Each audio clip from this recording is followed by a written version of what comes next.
चादर पड़ जाती है जो बहुत ही मनोहर दृश्य दिखता है और इसके सामने ऊंची ऊंची चोटियां हैं। गर्मी के दिन में जैसे अभी के वर्तमान समय में पूरा हरियाली छा जाता है और ठंड के दिन में इसमें बर्फ जम जाता है। ऐसे ही बहुत सारे सैलानी यहाँ घूमने गए थे। हालांकि ये जगह बहुत ही मशहूर है। पहलगांव जो जगह है, पहलगांव में ये घाटी है। पहलगांव जो जगह है वहां से ये घाटी लगभग आधे से 1 घंटे के डिस्टेंस पे है। पहाड़ों पर आधा ज्यादा दूरी नहीं होती है, लेकिन घुमावदार रास्ता का होने की वजह से दूरियां बढ़ जाती हैं। तो यहीं पर जब अमरनाथ की यात्रा शुरू होती है, अभी 2 जुलाई से अमरनाथ की यात्रा शुरू होने वाली है, तो इस पहलगांव को एक बेस कैंप के रूप में यूज किया जाता है।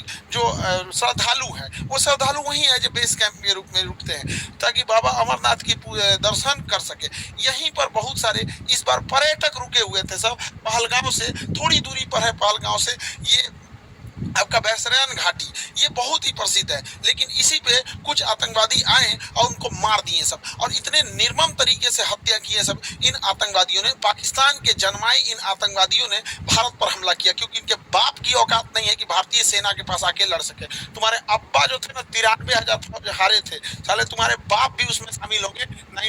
1971 पूछना अपने बाप से जाके। यहाँ पे इन लोगों ने निहत्थे लोगों पे मारा। ये दिखाता है कि कितने कायर पैदा होते हैं सब। हमारे यहाँ तो कहा जाता है माँ का दूध पियो तो सामने से आके लड़ो। तुम्हारे ही कहते हैं यहाँ पे एक निहत्था, कोई किसी की शादी हुई है कुछ दिन पहले हुई है, वहां पर जाके मार दिया। एक जिम्मेदारी लिया है रेसिस्टेंस फंड। बताइए इनके बच्चे का क्या गुनाह था?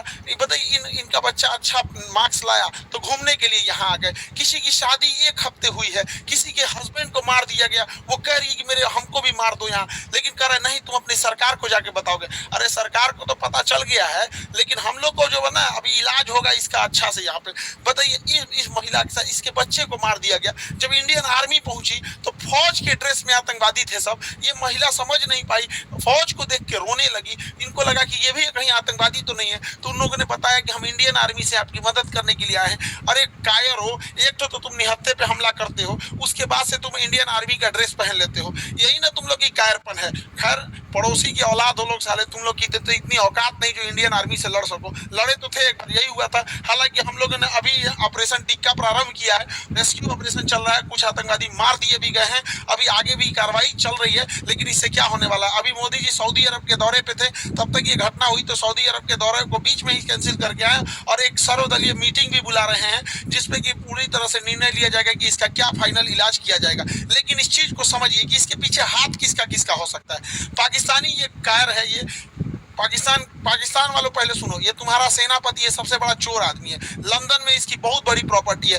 अमेरिका में अपने बच्चों के लिए फार्म हाउस खरीद के रखा। पता करा लेना तुम लोग यहाँ पर 1 से 1 करोड़पति। ये आईएसआई में था। पाकिस्तानी आतंकवादी संगठन जो सरकारी आतंकवादी संगठन है उसका नाम आईएसआई है, वहां पे उसका ये हेड रहा है। तो ये सेना में बहुत घपला किया है और सेना का मनोबल डाउन हो गया है इसके वजह से। तो ये सोच रहा है एक तो एस्केलेट हो जाए, एक लड़ाई एस्केलेट हो जाए। इसलिए इसने रावलपिंडी में एक भाषण दिया था कि हम बताएंगे कि क्यों पाकिस्तान अलग हुआ था। अरे पाकिस्तान इसलिए अलग हुआ था कि एक साफ सुथरा इंसान सुअर के साथ नहीं रह सकता है। तुम्हारा जो सरगना था जिन्ना, उसने अलग कर दिया भारत से, सुअरों को अलग करके वहां अलग कर दिया। तो ये पूरी के पूरे वहां पे। और जो पाकिस्तान यहाँ से गए थे लोग ना, ये सोच के कि पाकिस्तान एक बहुत खूबसूरत देश बनेगा। देख लो तुम्हारे देश में क्या हाल हो चुका है। यहाँ पे दुनिया थूकती है साला। अगर एयरपोर्ट पे पता चल जाए कि पाकिस्तानी है तो बगल का आदमी उठ के चला जाता है। अगर जहाज में पता चल जाए कि मेरे बगल में पाकिस्तानी बैठा है, उसका पूरा रास्ता पर टेंशन में रहेगा कि पूरी तरह से सलामत जा पाएगा कि रास्ते में फटेगा यहाँ पर। तो ये चाहता है कि अपनी सेना में थोड़ा सा मनोबल बढ़ाने के लिए युद्ध हो जाए। दूसरा, पाकिस्तान में इसने क्या किया, इमरान खान को गिरफ्तार करा दिया। इमरान खान पहले क्रिकेटर थे, पूरी दुनिया घूमे थे, पाकिस्तान के अन्य प्रधानमंत्रियों की तुलना में ज्यादा सोच समझ रखने वाला था, तो इसको जेल में भेजवा दिया मेरे चचवा को। अभी यहाँ पे गृह युद्ध हो गया। तो आसिम मुनीर का यही सोचना है कि अगर भारत से थोड़ी बड़ी भी लड़ाई हो जाती है तो सेना ये अपना बन बजा लेगा कि देखो हम हैं तो पाकिस्तान को बचा के रखे हुए। वैसे भी पाकिस्तान मरेगा, बकरी की अम्मा कब तक खैर मनाएगी।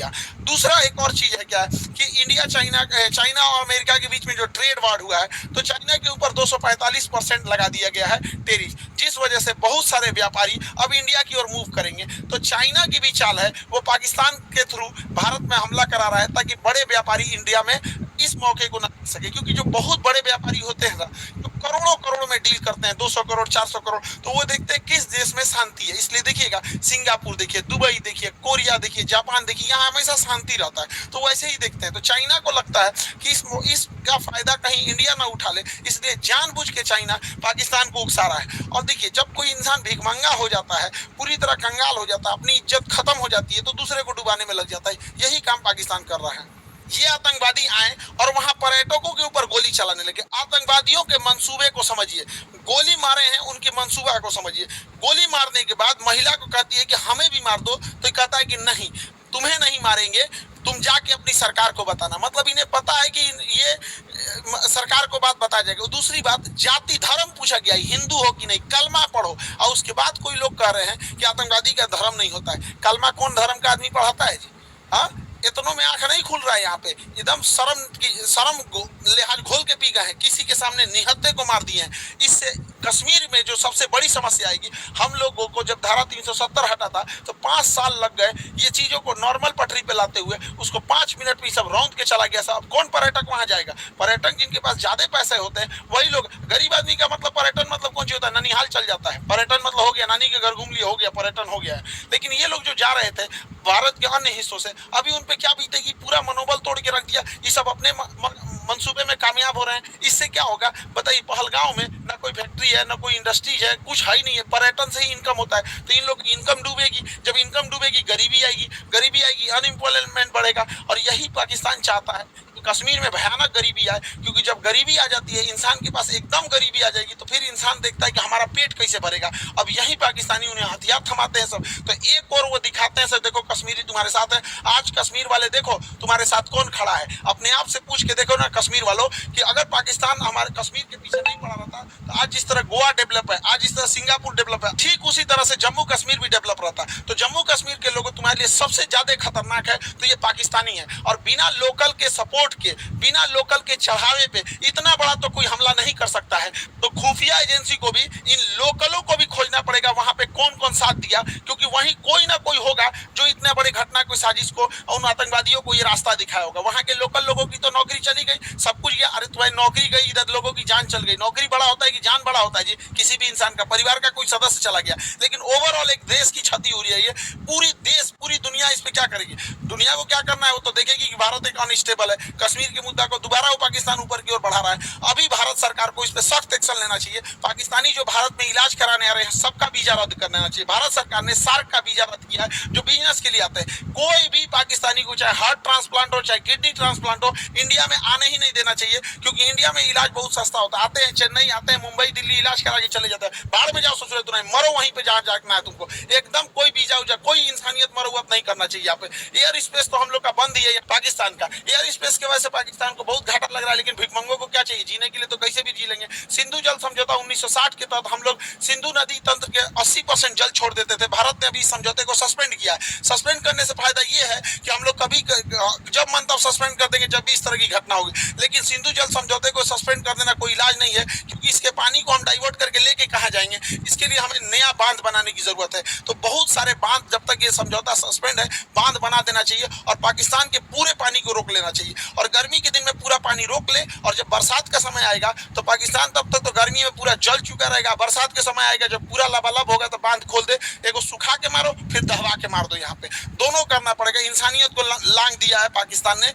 देखिए, राक्षसों के साथ राक्षस जैसा ही व्यवहार करना पड़ेगा। और दूसरी भैया, हमारे खुफिया एजेंसी वाले लोग, चाहे आईबी हो, रॉ हो, सीबीआई हो, एनआईए हो, कुछ तो करो भाई। हमेशा पुलवामा हुआ, तुम लोग को क्या, कैसे बोले यार? कैसे? अभी देख रहे थे बलूचिस्तान में हुआ था, एक नॉर्मल आदमी समझ रहा था उसका रिटिलेशन होगा।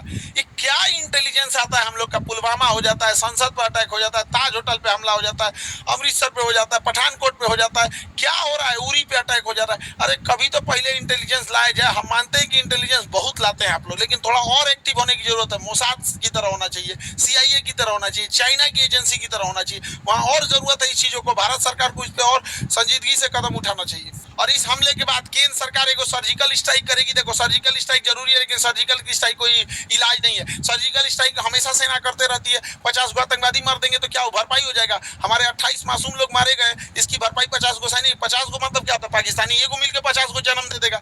एगो पाकिस्तानी 4 गो बियाह करेगा, 1 2 3 4 गो बियाह करेगा। एगो पाकिस्तानी एगो से 15 गो पैदा करेगा, 15 चौक 60, एगो से मिलकर 60 को जन्मा देगा। जन्म लेने में क्या जाता है? सुअर भी एक साथ 16 को जन्म दे देता है। इन चोटों को क्या जाता है? आप क्या लगता है सर्जिकल स्ट्राइक से इलाज हो जाएगा? नहीं, सर्जिकल स्ट्राइक इनका इलाज नहीं, इनका ठोस इलाज करना पड़ेगा।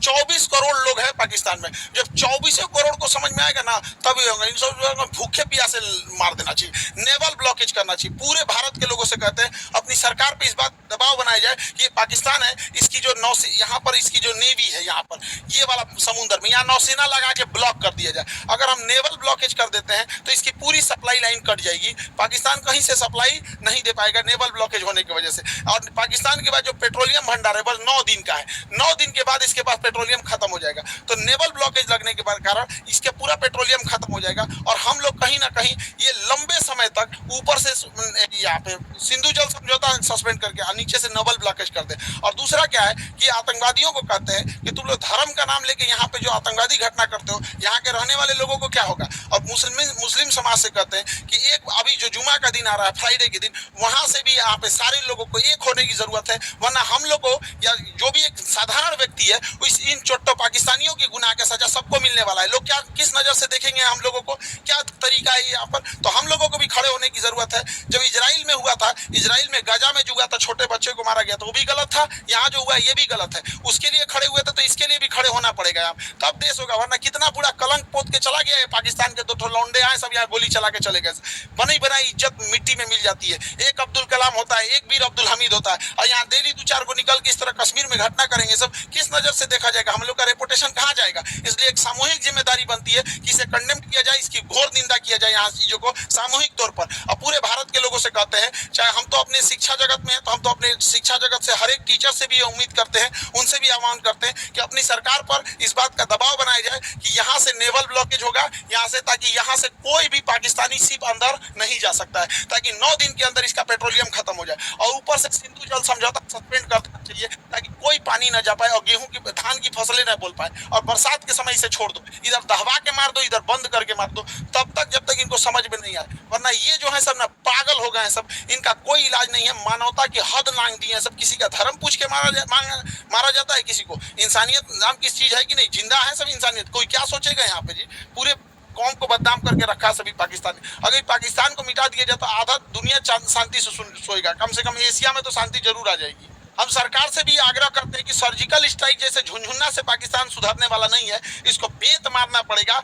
नेवल ब्लॉकेज कीजिए। याद कीजिए 1999 कारगिल के टाइम पे जब नौसेना ने ब्लॉक कर दिया था, तब पाकिस्तान पीछे हटा था, क्योंकि उसकी पूरी राशन सप्लाई और विदेशी व्यापार बंद हो गया था। अर्थव्यवस्था तोड़ना पड़ेगा पूरी तरह से पाकिस्तान का। हम सारे अपने शिक्षक समाज से भी कहते हैं और सारे विद्यार्थियों से भी कहते हैं और देश से भी लोगों से कहते हैं कि इस पे चाहे ट्विटर हो चाहे जैसे भी हो, हैशटैग हम लोग को ले आना पड़ेगा, hashtag naval blockage for Pakistan. ये कुछ ना कुछ करना पड़ेगा ताकि सरकार सर्जिकल स्ट्राइक से नहीं, क्योंकि सर्जिकल स्ट्राइक से सुनने वाला नहीं है। एक बढ़िया से लड़ाई चाहिए होता है, तब उसको अगर वो चाहिए तो उसको दे दिया जाएगा। इसमें हम लोग पीछे नहीं पड़ेंगे। हम तो कहते हैं पहले नेवल ब्लॉकेज करके 1 महीना छोड़ दो, जितना राशन पानी है सब खत्म हो जाए, 1 महीना में फ्यूल वगैरह सब खत्म हो जाए, तब उसके बाद अगला हमला करना चाहिए। इसके जितना बिजली घर है और पुल है रेलवे का तोड़ दो, उसके बाद आधा पंगु हो जाएगा पाकिस्तान यहाँ पे। तो ये छोटे मोटे लड़ाई से नहीं सुलझने वाला है। हम लोग को एक कड़ा एक्शन लेना पड़ेगा, वरना आए दिन इस तरह की घटनाएं होती रहेंगी। कश्मीर को तबाह करके रख दिया। हमारा पूरा एक पर्यटन का व्यापार था। स्विट्जरलैंड कोई क्यों जाता जब कश्मीर इतना बेहतरीन था?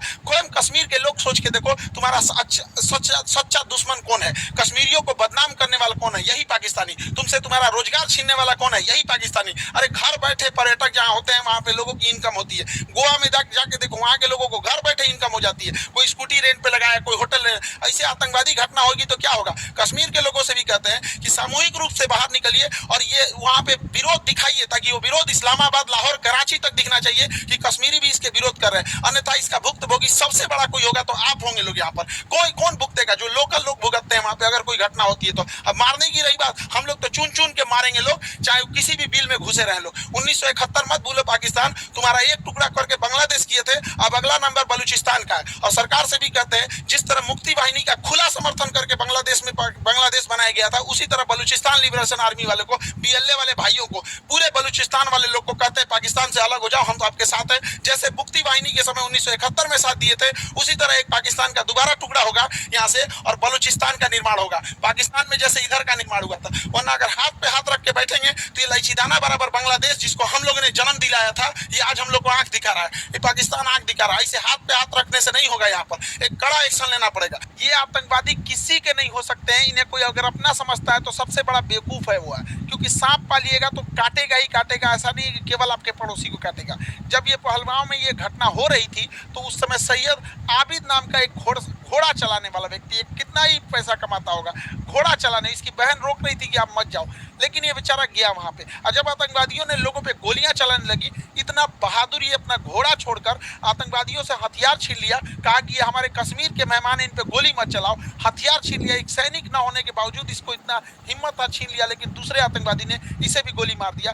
आज बेचारे का पूरा परिवार, इस बूढ़ी माँ, इस बूढ़े पिता से क्या पूछेगा। पिता से जब मीडिया ने पूछा आप क्या कहना चाहेंगे, तो कहते कि बेटा चला गया, क्या कहेंगे, बेगुनाह था, बेगुनाह मारा गया। यहाँ पे सरकार से भी कहते हैं कि जितने लोग की इसमें शहीद हुए हैं उन लोगों को भी आर्थिक मदद और कुछ ना कुछ इनके अस्थायी जीवन के लिए कुछ किया जाए, ताकि उन्हें एक श्रद्धांजलि दी जा सके। यहाँ पर मुसीबत की घड़ी में हम सब देशवासी एक दूसरे के साथ हैं। उम्मीद करते हैं हम सब एक साथ मिलकर अपनी सरकार का साथ देंगे, जीवन के लिए कुछ किया जाए ताकि उन्हें एक श्रद्धांजलि दी जा सके। यहाँ पर मुसीबत की घड़ी में हम सब देशवासी एक दूसरे के साथ हैं।